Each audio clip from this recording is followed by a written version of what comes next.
Assalamualaikum warahmatullahi wabarakatuh. Halo semuanya, pada pertemuan kali ini kita akan membahas tentang memahami dan mengonstruksi isi debat. Nah, sebelumnya ada yang tahu gak sih apa pengertian dari debat itu?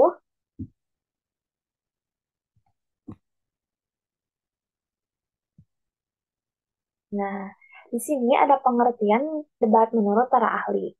Yang pertama ada Islamwati 2012. Menurutnya, debat adalah saling adu argumentasi antar pribadi atau antar kelompok manusia dengan tujuan kemenangan untuk satu pihak. Dan ada menurut Tarigan 2008, debat merupakan suatu argumen untuk menentukan baik tidaknya suatu usul tertentu yang didukung oleh satu pihak dan ditolak oleh pihak lain. Jadi kesimpulannya adalah debat merupakan suatu proses adu argumentasi antara dua pihak atau lebih, baik antara individu maupun antar kelompok yang bertujuan untuk mempertahankan pendapat dan mencapai kemenangan atau pembenaran atas suatu usulan. Lalu ada tujuan debat. Debat bertujuan memenangkan perbedaan pendapat dengan cara yang rasional, serta melatih kemampuan berpikir kritis, menyampaikan gagasan secara jelas, dan merespon argumen lawan secara tepat.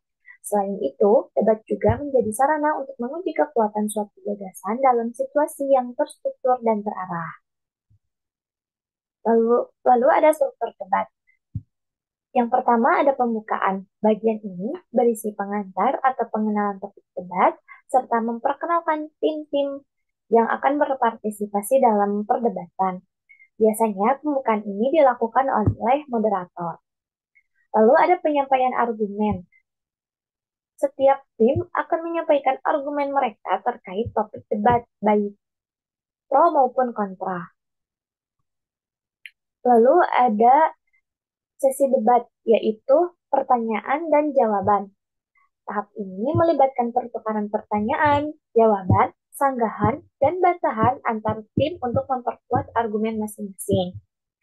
Lalu ada kesimpulan.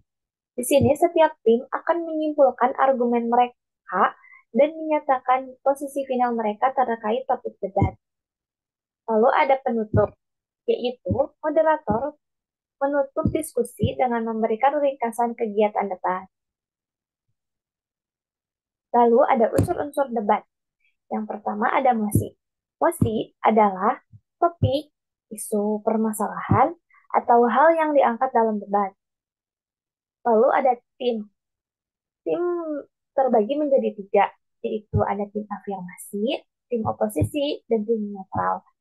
Tim afirmasi yaitu tim yang setuju dengan mosi dan bertugas memberikan argumen untuk mendukung mosi yang telah diberikan. Lalu ada tim oposisi, yaitu tim kontra ya, yang tidak setuju dengan mosi dan bertugas memberikan argumen untuk menentang atau membantah mosi yang diberikan. Lalu yang terakhir ada tim netral, yaitu tim yang tidak memihak pada salah satu pihak dan bertugas memberikan pandangan yang seimbang atau netral. Lalu ada partisipan, yang terbagi menjadi tiga, yaitu ada juri, notulen, dan moderator. Juri bertugas untuk menilai setiap tim dan menentukan tim yang menang. Lalu ada notulen, yaitu adalah orang yang bertugas mencatat jalannya debat, termasuk argumen yang disampaikan oleh masing-masing tim dengan menulis secara ringkas dan jelas, serta menulis kesimpulan yang dicapai. Lalu ada moderator, yaitu orang yang memimpin jalannya debat dan tugasnya antara lain membuka dan menutup debat, memperkenalkan tim debat, mengatur waktu debat, serta memastikan jalannya debat berjalan tertib dan sesuai aturan. Lalu ada kaidah kebahasaan. Yang pertama ada bahasa baku, yaitu bahasa yang sesuai dengan standar dan kaidah kebahasaan. Contoh bahasa baku seperti sudah, akan, dan lain-lain. Lalu ada kata denotatif, yaitu kata yang sebenarnya. Yang dimaksud adalah bukan katanya ya bukan kiasan, seperti bintang-bintang yang bermakna benda langit. Dan ada juga kata konotatif, yaitu kata yang bukan sebenarnya, seperti kalimat dia adalah bintang film. Kata bintang di sini bermakna sebagai orang terkenal. Jadi, kata bintang di sini bukan kata denotatif. Lalu ada kalimat efektif, yaitu kalimat yang tersusun secara baik, benar, jelas, dan tidak menimbulkan makna ganda. Contoh kalimat efektifnya adalah karena sakit dia tidak masuk sekolah. Jadi di kalimat tersebut tidak ada pengulangan kata dan yang mendengarkan sudah bisa mengambil kesimpulan berarti dia tidak masuk sekolah karena dia sakit. Lalu yang terakhir ada kalimat faktual, yaitu kalimat yang mengandung hal atau peristiwa yang benar-benar terjadi.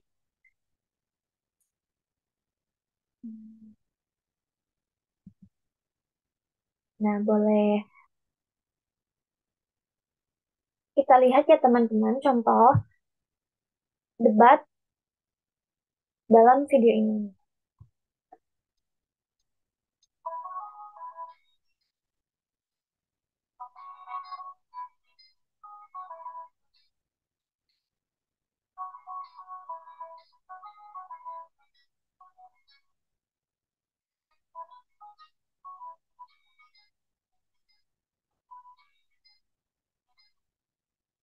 Assalamualaikum warahmatullahi wabarakatuh. Salam sejahtera untuk kita semua. Yang terhormat Ibu Nurul Arifiani selaku Guru Bahasa Indonesia serta teman sejawat kelas 10 OTKP 2 yang berbahagia. Marilah kita panjatkan puji dan syukur atas kehadirat Allah Subhanahu wa taala, atas rahmat kesehatan sehingga kita dapat berkumpul di acara debat Bahasa Indonesia kelas 10 OTKP 2. Pertama-tama, izinkanlah saya untuk memperkenalkan diri. Saya Irfan Nuranda selaku moderator serta notulen dan pencatat waktu. Di sebelah kanan saya terdapat tim afirmasi yang terdiri dari Robiansyah sebagai pembicara 1, Amalia Amanda sebagai pembicara 2, dan Sahrul Ilham Eka Arizal sebagai pembicara ketiga.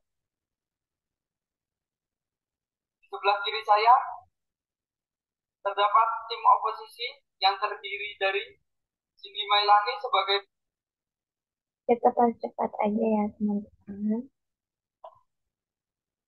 Assalamualaikum warahmatullahi wabarakatuh. Waalaikumsalam warahmatullahi wabarakatuh. Terima kasih atas moderator yang telah memberikan saya kesempatan untuk menyampaikan aspirasi. Zaman sekarang, anak-anak sudah sangat akrab dan berbagai aplikasi untuk membantu mereka belajar. Banyak banget yang dipakai, misalnya Google Classroom, aplikasi belajar. Jika belajar saja mereka perlu teknologi, saat pelajaran ada jawaban dari pertanyaan terus biasa mereka mencari melalui bantuan mendidik anak menggunakan teknologi zaman sekarang adalah hal yang menantang. Kenapa? Ini masih belum memberikan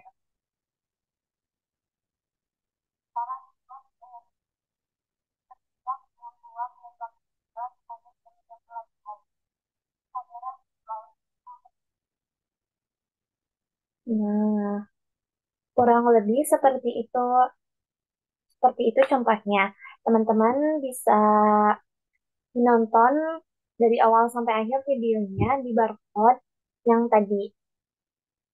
Bisa di-scan barcode-nya untuk menonton videonya dari awal sampai akhir.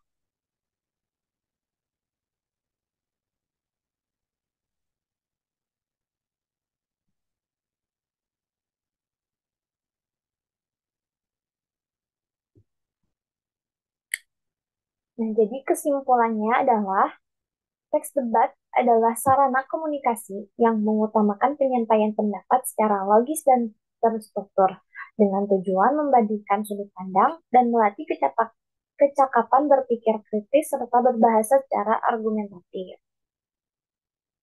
Sekian yang bisa saya sampaikan. Terima kasih. Wassalamualaikum warahmatullahi wabarakatuh.